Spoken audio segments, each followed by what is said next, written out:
Welcome everyone, and I'd like to introduce Wayne Bryant, who is my guest on the third of our Privacy Week webinars. Wayne Bryant and I have known each other for some time. We first worked together at PricewaterhouseCoopers, and I was working in the forensic team. Wayne was working in the data analytics team, basically alongside me, and we worked together on a number of jobs. And so that's when we got to know each other. More recently, when Wayne set up his business, I also set up this business as well, and we've been working together on, as business owners, all the thoughts and considerations of technology, data, privacy, and so on and so forth. So it gives me great pleasure to welcome Wayne along today, and we're going to get the ball rolling. Wayne, by if I can ask you, tell us a bit about yourself and how you found yourself in the role you're in right now. Yeah, great, cool. You can hear me okay? I'm coming through loud and clear. Good stuff. Well, first, thanks for having me on here, Campbell. It's always good to catch up and have a chat and obviously meet people as well. Enjoy meeting more people. But in answer to your question, I guess talking a bit about myself, I've always been a technical guy, way back from the days at school and university. I've got a sort of a degree in computer science, and I've always been fascinated not only just about computers itself, but also the idea of the data behind it, the data analytics. And that led me to a role that you just mentioned earlier at PwC, where I was a manager in the data analytics team here in New Zealand. I had that role for about 5 years, and sort of graduated towards being the national lead for data analytics and fraud detection. Obviously during that time, I had a lot of opportunity to work with, I guess, some of the biggest named organisations here in New Zealand and some in Australia. Moved on from that role, worked for a global software analytics company where I was a New Zealand lead for fraud and financial crime solutions. I was there for about 3 years before starting my company now, which is Third Degree. Now, Third Degree is essentially a play on the idea of interrogation or interrogating of data. And what we do as an organisation and the software we develop and create is to help businesses better safeguard against financial waste and internal fraud. And we do that by analysing their organisational data. So you can think of data from financial systems, core financial systems, payroll systems, essentially any data that an organisation has, has recorded or keeps track of. We can analyse that and pick up indications of financial waste and internal fraud. So that's, I guess, a little bit about why I got into what I do and where I am now. Thanks, Wayne, and it's very helpful background. So, given it's Privacy Week, I wanted to bring along a business owner who actually captures a lot of data, and for you to give your insights into your thoughts around that. So, what does Privacy Week mean for you, your business, and your customers in particular? Yeah, well, I think Privacy Week essentially it's a great and timely reminder that we've got to treat and use how we treat and use and safeguard our customers' data is just so important. And it's a renewed, I guess, another reminder to renew the processes, how we approach it, how important that data is. And I guess to give it context, being a software company, we offer 2 software as a service or SaaS solutions, and they're quite uniquely different when it comes to data. And I'll sort of give you an overview of why it's unique to us. One of our tools is named Discover. Essentially, what that is it's a visualization of the entire New Zealand Companies Office. Now, why we've done that is to provide organisations the ability to do appropriate due diligence around their third party or their relationships with the organisation. Specifically, the idea of being able to easily pick up on conflict of interest. Now, that data we use is all publicly available. You're able to go into the New Zealand Companies Office and have a search for a company or an individual. However, we go a little bit further than that, and we enable users to be able to search on addresses and phone numbers and email addresses. Now, that once again is publicly available information. However, we're offering a new way of interrogating that data. Now, although that is publicly available information, I feel like it's our obligation to make sure that data is not being mistreated, or the functionality we offer is not being mistreated, perhaps for marketing purposes, or just reasons that aren't core reasons for your business. If it's not purely around the idea of due diligence or conflict of interest. So we do, I guess, questioning around why people want to use our software. We monitor excessive use, etc. So when we talk about data in that software solution, although publicly available, we still feel it's important to monitor how it's used. Now, our other solution that I mentioned earlier is primarily around identifying financial waste and internal fraud. Now, that obviously is around storing organizational data, which oftentimes means personal identifiable information. Now, the idea of that is we need to make sure that data is securely transmitted, stored appropriately. That's what it means to us. Without that, we're going to lose faith in, or the customer's going to lose faith in us, and there's potential for data loss, obviously. Now, for our customers, they're trusting we have those best practices in place. We're keeping their data secure at rest. We only store the data in the time frame which is required. And if we follow those sort of ideas or approaches, it thereby reduces the risk and ultimate impact of a potential data breach. So I guess that's in a nutshell sort of what it means to us, and it's a reminder of how we treat our customers' data and how we let others use it. So there's actually two aspects of data that you touched on there, Wayne. One was obviously customer data. Well, there's three aspects. There's customer data. There's also publicly available information from the company's office that you've downloaded that you can view in a different way. But you did briefly touch on there about recording or tracking what customers of your system may be accessing. Yeah. So by that, I'm imagining John Brown logs on at 9 a.m. on a Monday and searches for XYZ directors, and there's a record of that search placed into your system. Is that correct? Yeah, that's right. And how do you deal with ensuring that your customer knows it's being recorded and that can be pulled out and used for investigations, or a regulator may ask for it, for example? Is that a contractual type term that you have? Well, it is in our terms. Obviously, when they sign up, reading through, a lot of people oftentimes do just tick on these boxes so they can complete their subscriptions, but it all is in there. We work alongside lawyers to make sure that the appropriate privacy statements and terms of use are in place. But I guess just to touch on that, we're not actively monitoring every single search or functionality. There's two reasons we do it. One is to make sure it's being adhered to correctly. If we need to look into it, if there's ever a concern or a suggestion that maybe it's being used incorrectly, so we can look back on logging. The second thing is, obviously just for the way the system performs and works. It starts to slow down. It's not being as responsive as it is. We need to know why that's happening. So, okay, thanks for that, Wayne. Moving on to, I guess, I've been talking to my other guests about the increase in risks associated with cyber type attacks, and what organizations need to consider as those risks continue to increase. Thinking about your business, the type of data that you have, and your customer interactions, what's some of the advice, or what are some of the things that you're seeing in relation to the concerns your customers have about ensuring that the data you hold is secure, and what would you say to them about what they should be thinking about right now?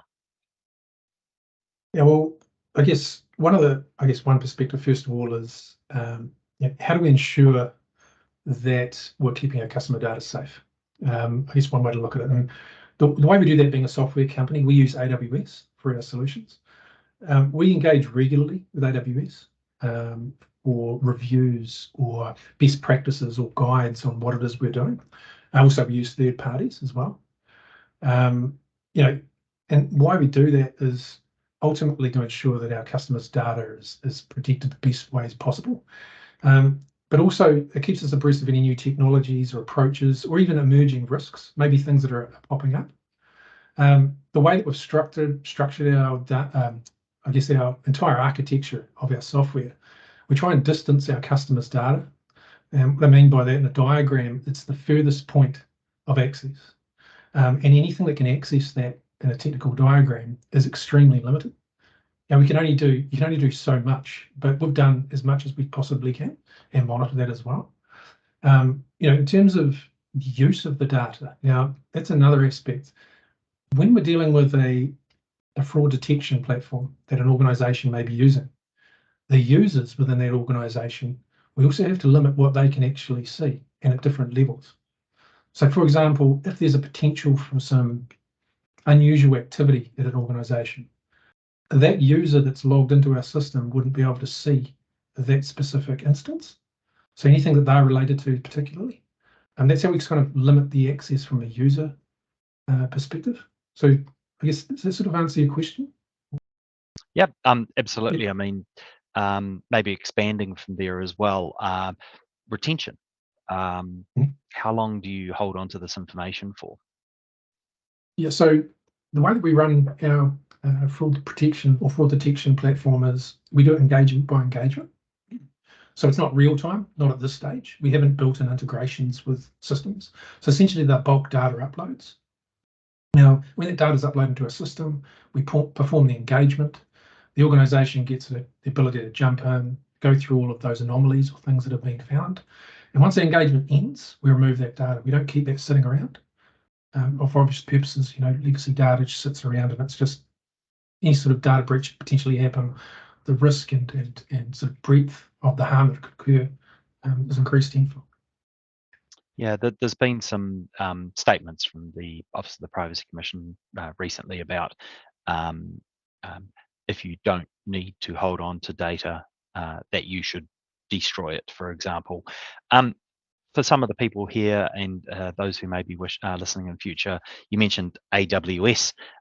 They may not know much about AWS, so we're referring to Amazon, obviously, the company founded, owned by Jeff Bezos. Explaining to someone who perhaps may have been used to seeing data on a hard drive, and you can destroy a hard drive by wiping it or putting a drill through it, how do you get certainty as a business owner that when a customer says to you, is that data all now gone from AWS? Can you explain the process that actually technically you would work through? Yeah, well, I mean, it'll be different to organization. I mean, there's 1,001 ways you could set up your infrastructure in cloud. We're just talking about AWS here. Forget about Google Cloud or Microsoft Azure, etc. But the way we do it is we essentially have databases that are stored in the cloud and with appropriate backups that occur. Now, we need to make sure that those are gone as well. So we're acutely aware of the data and also where the data resides, which is another important factor. So Do you mean by country? So AWS currently, we host our data in Sydney region. Now AWS has different regions. Obviously, the United States, England, or etc., various aspects or geographical locations in the world. We need to make sure that we know where the data is being stored, but not only that, how it's being stored. So we can quite relatively simply remove trace of our organization or our client's data. So live hot databases and the cold backups that occur. Okay, thanks, Wayne. Just moving on to the next question. What do you see as being some of the ongoing privacy challenges that your customers will continue to struggle with, despite them having the knowledge and resources to be able to supposedly deal with them? What are some of the hidden risks that people may not be aware of at this stage when hosting data through like a SaaS provider such as yourself in the cloud? I'll tell you a little bit about some things I'm seeing, but I'll talk specifically around hosting data in the cloud. Now, with the advent of AWS, now going back about 6 years ago in a former role, I was New Zealand cloud lead for an organisation called SaaS, analytics company. And as part of that role, I was having discussions with various organisations from industries talking about cloud and the technologies associated with that. And a lot of the conversations I had were shut down quite quickly. Oh no, we can't put data in there, and it's just too scary. We don't know where it's going. It's data security, etc. Now that came around because data was cloud offerings relatively new. Not a lot of people knew about it. But fast forward a few years, it's just so easy to get anything in the cloud. They've removed all of the complications. Quite basically, I could stand up a computer with a database within 5 minutes quite easily and start pumping data into it. And although it's made it look very, very accessible, along with that is the inherent risks, because we don't know exactly, as I mentioned before, where our data goes unless we've really looked into that. We don't know what are the security best practices, what are the defaults in the cloud. So in terms of any organization that's using the cloud, you need to make sure that you've got an appropriate professional in place that understands what it means to have data stored in the cloud and where all that data is ultimately saved, stored, retained, and how it's accessed. Now, if we talk about privacy challenges specifically, and how organizations themselves are dealing with stuff internally, not even cloud related. Some of the things I'm starting to see is, obviously you mentioned before, there's been an increase in cyber instances. A lot of organizations are becoming much more aware of it. I'm finding that the cybersecurity or the cyber role is getting lumped into existing roles within organizations. You see IT managers that are struggling with day-to-day work, internal development teams, and now they've got the cyber role. They've got to keep abreast of what those risks are. And, that's the challenges that I'm seeing with organizations that I work for. Mm-hmm. Yeah, well, cyber in itself is actually quite a new word. Going back 30 years ago when I was first working in technology, it was just known as the information security management function, and that dealt with both physical and paper-based documents as well. I worked in a company where we had a shredder and we shredded everything, for example. Then we knew it was gone, but certainly the role has compounded, and especially the fact that it's in the cloud. And yes, there's certainly been plenty of breaches that we've all read about. What would be, in your view, some of the key fundamental things your organization should do when they're thinking about hosting data in the cloud? Or it may be that they've currently got data in the cloud, or they're looking to move data in the cloud. So whether it be with your business dealing with fraud, abuse, and waste, or the company's office information that you do, or some other business as well, what's your recommendations around cyber hygiene 101, privacy 101, putting customer data in the cloud? Well, talking from maybe a perspective of a software development company, because in heart that's what we are, and we're obviously solving a pretty major problem, helping organizations in a quite important way. But at our heart, we are software developers, created software that helps companies. Now, for a software development company, there's some key aspects that you need to do. Like if you have your software running in the cloud, which most software companies do these days, two-factor authentication. It's a low-hanging fruit, simple. Okay. Having automated tools, sort of technologies that, for AWS, they have a tool called Trusted Advisor, for example. It's a great tool. It's not a means to an end for everything. However, it's some form of added security where any unusual activity occurs. Maybe passwords haven't been changed. There's certain roles within the cloud that haven't been that are too open. You'll get a notification of being alerted to that. So that's just basic cloud hygiene. Just a couple of simple examples. For our staff, the development team, they only have access to the areas of infrastructure that they work in. It's far too easy, as I mentioned before, to develop stuff in the cloud and just have everything by default on. So we limit what they can actually get access to. As things occur or unfold in the news or in the media, we update our processes and we make sure that our staff are aware of what's going on. In terms of actual code, developing code, I mean, you and I have had history with an organisation where perhaps they were challenged in these sort of areas, but having no sort of hard-coded access keys or passwords in your code, because essentially how software development companies work, when they work together with multiple people, they punch out their code, they push it up to public repositories. It's like a shared repository for them all to work with. And if you've got code, passwords and access keys hard-coded in there, and that's compromised, or there's your integrity of your infrastructure. We also have things such as specific application code, so unusual activity or unusual access sources. We'll get alerted to that, and normally we get that real time through a tool such as Slack. So that's some of the things that we think about as a software development company. There's a whole host of things there, and no doubt others which will go beyond what we're able to cover in the short webinar. Thanks for that starting list. Well, I just did have a think about perhaps one other question, but if anyone on the call would like to throw Wayne a question, please do so. But for example, my final question was, obviously companies who are wanting to put this data in the cloud, they're using third-party providers such as yourself. They're ultimately responsible for their own information. They need to build up trust with people like yourself, third-party vendors, and at the moment there's a fair bit of media attention being placed on your supply chain.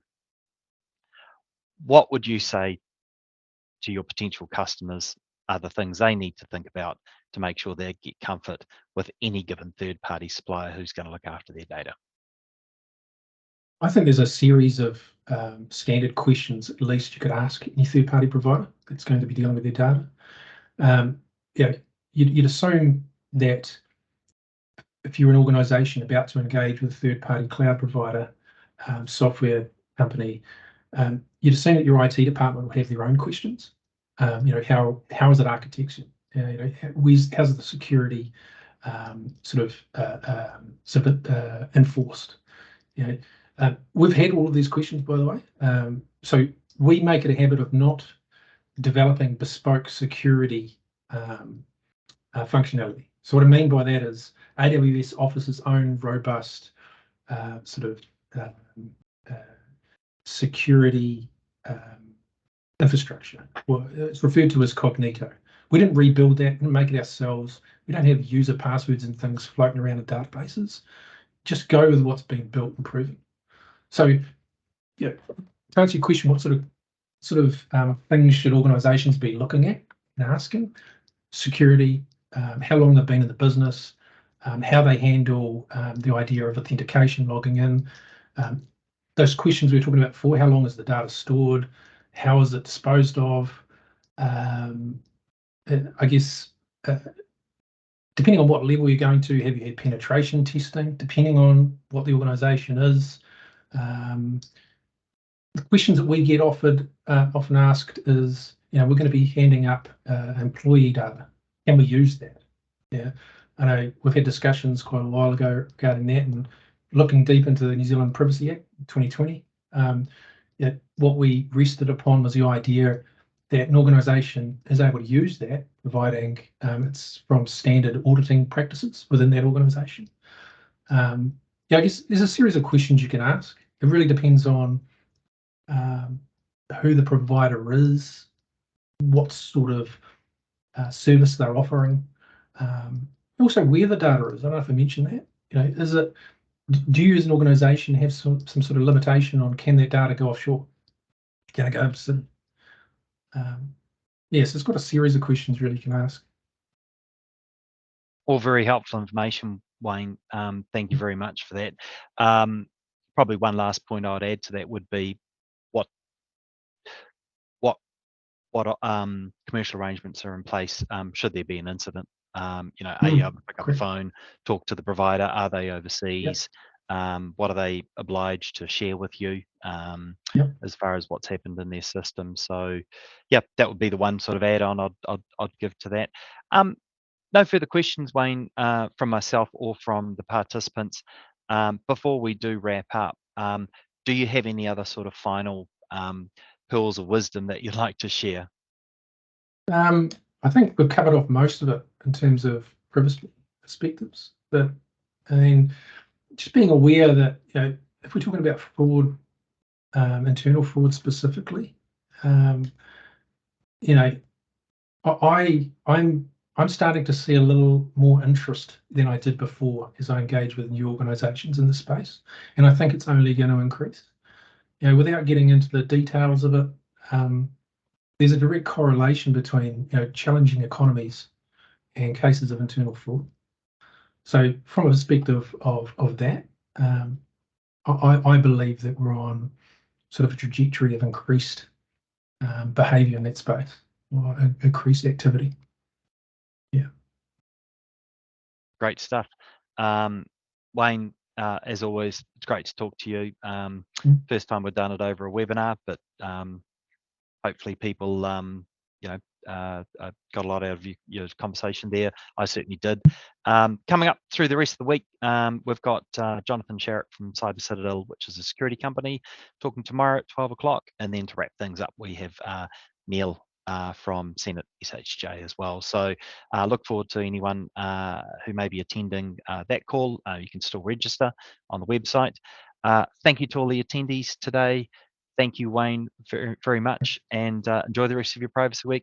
Enjoy the rest of your day. Thank you and goodbye. Thanks, Campbell. Thanks, everyone.